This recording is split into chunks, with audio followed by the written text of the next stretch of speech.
Assalamualaikum warahmatullahi wabarakatuh. Nama saya Muhammad Ibnu Fatih. Di sini saya akan membahas permasalahan sumber daya alam atau dan solusi serta cara menanggulanginya.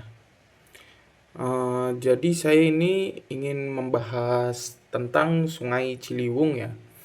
Nah, sebelum kita masuk ke Sungai Ciliwung, apa sih definisi dari PSDA itu sendiri?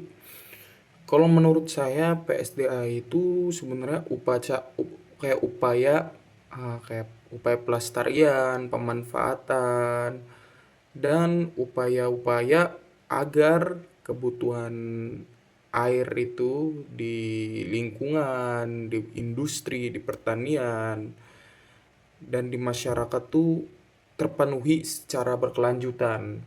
Menurut menurut saya definisi dari PSDA itu seperti itu. Kita lanjut membahas permasalahan apa aja sih yang ada di Sungai Ciliwung itu. Jadi sebenarnya Sungai Ciliwung ini memiliki peran yang cukup penting ya, karena Sungai Ciliwung ini sebagai sumber air dan saluran dari wilayah hulu ke Jakarta. Maksudnya dari wilayah hulu ke hulunya tuh dari Jabar, hilirnya tuh ada di Jakarta. Jadi dia tuh kayak mendistribusikan air dari Jawa Barat ke Jakarta begitu. Dan eh, kenapa sih gitu? Permasalahannya apa aja sih gitu? Kayak di sini tuh banyak sekali sampah rumah tangga, limbah industri maupun domestik yang dibuang ke sungai. Jadi kayak mencemari gitu. Mencemari aliran yang harusnya air-air ini didistribusikan ke Jakarta gitu. Dan kerusakan hutan di hulu dan berkurangnya resapan air. Terus juga karena kurangnya resapan air jadi kurangnya resapan air, dan karena kurangnya resapan air itu menyebabkan banjir saat musim kemarau gitu. Yang harusnya musim kemarau kan ya udah gitu kan, masa iya musim kemarau banjir, kan nggak masuk akal kan.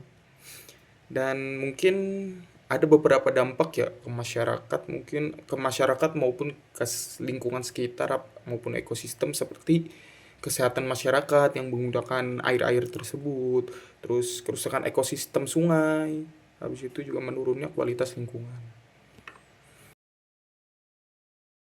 Mungkin ya untuk cara menanggulanginya itu kita bisa melakukan pembersihan rutin terhadap sungai agar sampahnya tidak menumpuk gitu, dan mengelola sampah rumah tangga dan industri itu sebelum dibuang ke sungai. Dan kalau bisa kita reboisasi lah di hulu gitu kan. Reboisasi hulu, menanam pohon-pohon atau pepohonan gitu. Tanaman-tanaman. Dan kalau menurut saya yang penting juga menetipkan bangunan liar yang ada di bantaran sungai, karena itu bisa mempersempit aliran sungainya gitu, yang menyebabkan banjir gitu. Dan memperbaiki sistem drainasenya untuk mengurangi risiko banjir juga itu penting.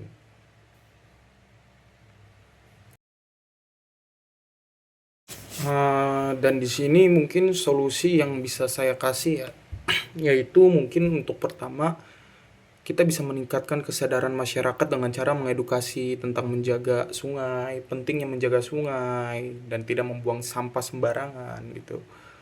Dan selanjutnya juga mungkin memperketat pengawasan sih, dan peraturan terhadap pencemaran air itu penting, karena kadang tuh masyarakat suka semena-mena mereka buang-buang sampah gitu kan, apalagi industri juga tuh kan ada oknum-oknum yang bisa dibilang nakal lah, mereka buang limbah industri maupun domestik ke sungai gitu.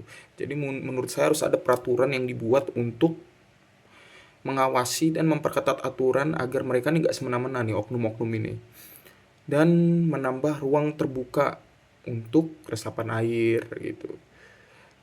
Dan kalau bisa menurut saya ya meningkatkan kerjasama antara pemerintah, masyarakat maupun pihak swasta dalam menjaga kelestarian Sungai Ciliwung ini.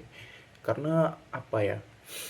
Menurut saya dari pemerintah, terus dari masyarakat maupun pihak swasta ini semuanya ini penting. Jadi apa ya? Menjaga kelestarian sungai itu sebenarnya kewajiban kita semua, bukan kewajiban pemerintah, bukan masyarakat, bukan pihak swasta pun bukan. Karena kita menjaga kelestarian ini nih nggak mandang siapa yang harus menjaga gitu. Jadi kita harus semua ini harus bersatu untuk menjaga gitu. Ya mungkin dari saya sekian. Apabila ada yang salah, mohon dimaafkan karena juga saya masih belajar juga. Dan ya, wassalamualaikum warahmatullahi wabarakatuh.